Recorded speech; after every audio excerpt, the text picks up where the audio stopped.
Bonjour chers amis, dans cette vidéo nous allons parler du dol. Alors qu'est-ce qu'un dol? Le dol est défini par l'article 1137 du Code civil français. Selon cet article, le dol désigne le fait pour une des parties d'obtenir de la part de l'autre son consentement par des manœuvres ou des mensonges. Au terme du même article, constitue également un dol la dissimulation intentionnelle par l'un des contractants d'une information dont il sait le caractère déterminant pour l'autre.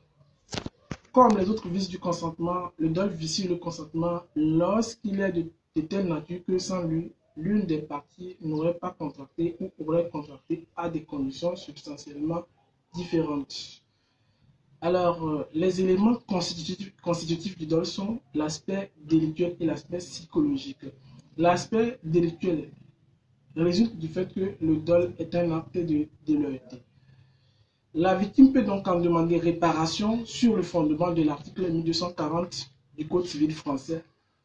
Dans ce cas, la responsabilité est délictuelle et non contractuelle, puisque la faute existe avant la conclusion du contrat.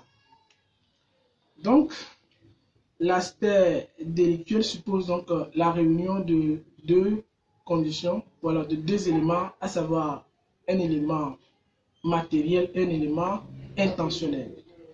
Il faut donc retenir que dans certains cas, la Cour de cassation française ne retient pas l'existence du dol. Il s'agit donc de la réticence de l'acquéreur non professionnel.